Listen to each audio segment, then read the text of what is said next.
Just tips and advice for moms and parents out there that, wanted to go back to school or wanted to get their kids ready for back to school and themselves ready for back to school. So,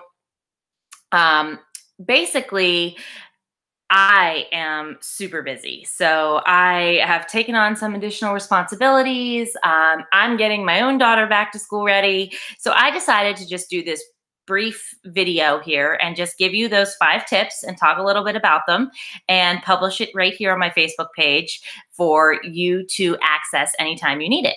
That way it's there. So let's just start with clearly focused.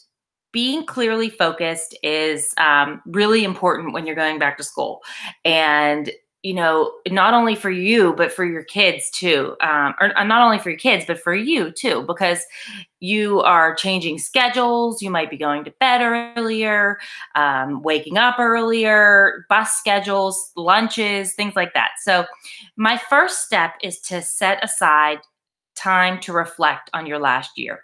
And what I'm going to do is I'm going to provide you with those reflection sheets, and you will be able to download them, and you can use those reflection sheets to jot down. I've given you some journal prompting things on there to just help you go back and think about what went well last year. What would you have done different last year? What could you do better this year?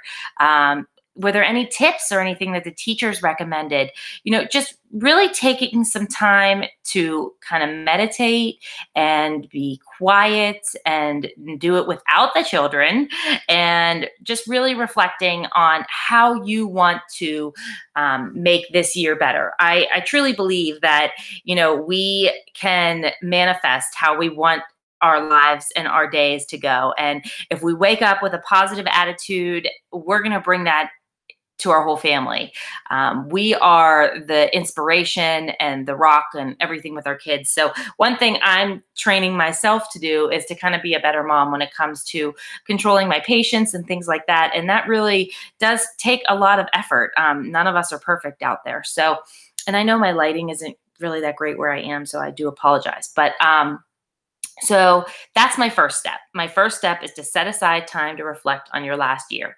And again, I will have some just like a worksheet for you to use to help you do that.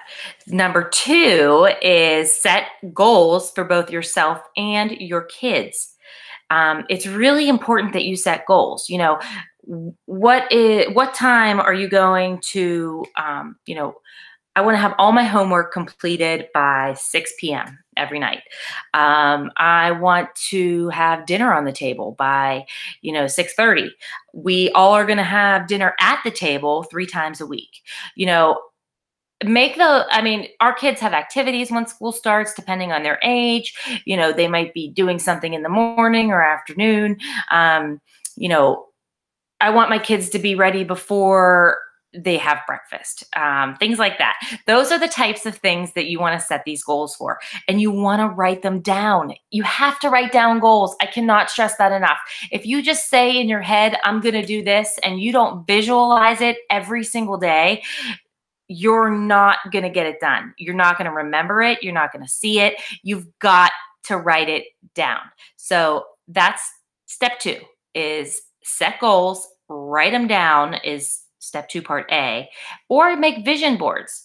You can make vision boards with your kids, have them cut things out. There's all these back to school advertisements, things that maybe they want to do. Maybe your child wants to try out for soccer this year, have them cut out soccer ball pictures. And you can never start too early visualizing goals. I really think it's important that you do this stuff with your kids.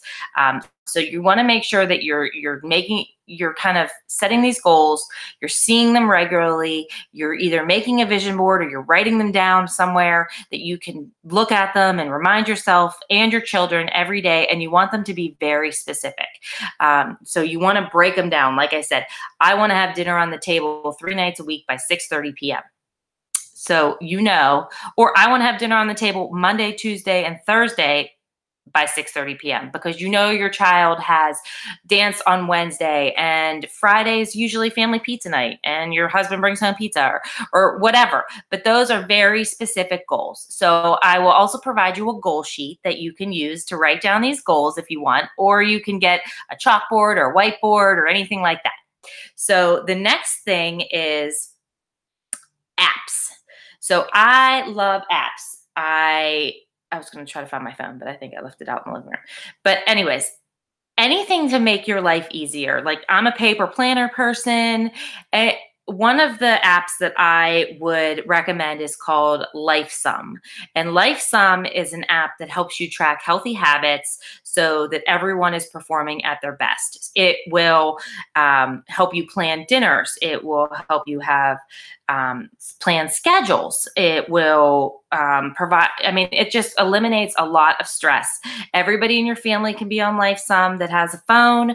You can connect to each other. It just is a really easy way to kind of just work together as a family and bring everything in sync. My family has tried like writing things down on a whiteboard or sending my husband a message, and it doesn't seem like anybody ever remembers what anybody else is doing. So you may use Google Calendar or something to sync your calendars. Those are just things that you can do. LifeSum is just an app that I suggest and I think is wonderful. But whatever makes your life easier, app-wise, or just technology has really obviously brought a lot to our life. And if you want to still use the whiteboard, that's great. Like for me, I have to use a paper planner. I don't use my iPhone calendar. And if it's not written in my planner, I don't do it. It's just easier for me. So next, number 4 is establishing a healthy morning routine. I cannot stress this enough. This is a big, big, big thing to do. Having a set time that your kids wake up. Do you want them to come downstairs and watch TV for a little bit? Are they early risers? Do they need to shower in the morning? Do they need to get dressed and then eat breakfast? Do you want them to eat breakfast, then get dressed? And setting that up with them, get their opinion. I think when kids have a choice in the matter or decision-making power, it makes them feel more empowered and more willing to go along with the routine. So that is just establishing that morning routine, knowing what time the bus comes or what time you need to leave to do the car line. I'm a bus person. I can tell you when I go to the car line, I mess the whole thing up and everybody hates me. So I try to do the bus. And if we don't do the bus, we park the car and walk into the school because I'm the mom that everybody's like beeping their horn at, like, why isn't she moving forward? Because I don't know what I'm doing with Carline. I'm like making sure my kid doesn't get run over. Anyways, that's besides the point. You need to have your routine. So there's a true example right there. If I am off my routine and doing Carline, I'm screwing everything up. So I have my backup plan of parking the car and walking into the building. So anyways, that's my step number 4. So far we have set aside time to reflect on last year. We have setting goals for both yourself and your children. We have using technology to help you or some type of whiteboard or planner to manage your schedules throughout the week or the month, and making sure everybody in your family is on the same page. Number 4 was establishing a healthy morning routine. And number 5, which I think needs to start like as soon as possible, is decluttering. So declutter, tidy up your desks. If your kids have a place where they do their homework, clean it up, clean out backpacks, wipe them down. If you're not buying a new backpack, make sure that last year's junk. I mean, my daughter brings home every art supply from her art teacher that she didn't use because she loves to craft and she tells the art teacher she wants it. And they're all the scrap is in her book bag. But anyways, so if clean out the backpacks, wipe down the lunchbox, go through the closets, pull out the clothes that don't fit them anymore and put them somewhere, consign them, make some money off that stuff. Even your pantry, go through your pantry and make sure that you have healthy snacks for them when they come home from school, or get their opinion on what they want. What are you going to pack in their lunch if you're a lunch packer? anything to make it easier and more organized. So when that first day comes or that first week comes, you're set and you're ready to go. The backpack's ready, the lunchbox is ready, the desk is ready for homework. Usually they don't get it on the first day, but it's ready when they do. Everything is ready. So declutter your house and get ready. So that is my tip number 5, declutter. And then I have a bonus tip for you. So are you excited about that? Anyways, your bonus tip is stock up on items and purchase the essentials. So you always need pencils to do homework and stuff. Like it drives me crazy whenever we don't have a sharpened pencil. Make sure you have sharpened pencils at home.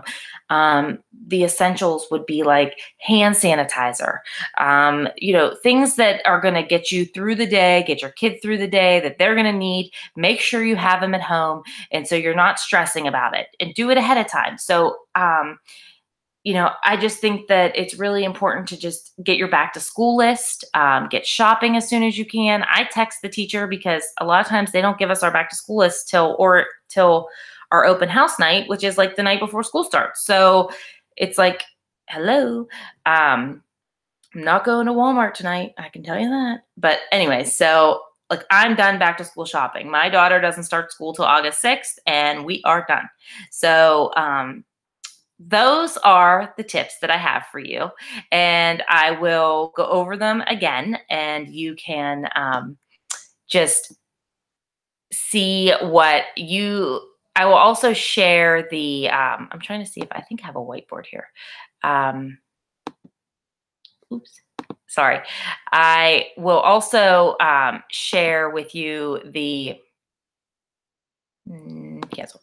Anyways, I'll share with you, I thought I could write on this thing I'm using. So I'm sorry. I'll share with you the 5 tips below in the post on Facebook so you can see that. And then if you have any questions, just let me know. And I will also get you the links to the reflection sheets and the goal setting sheets, the morning routine schedule that you can use to just kind of write it out, and then just tips for decluttering, and then also your back to school supplies. So I'll just give you what I suggest, but obviously each teacher has their own suggestions usually. So thank you again for joining us here. And if you have any questions, I'm so excited. And I know that this was supposed to be a 5-day training, but I'm giving it to you all for free. And I just think it's a wealth of information. And I didn't want to overwhelm myself. And that's what's most important as moms and as parents, that we don't get overwhelmed. So thank you so much, and join me here. You can like this to get more information, follow me, and like my Facebook page too. It's Liz Brunswick Coaching, and I look forward to working with you. All right, bye. Have a good day.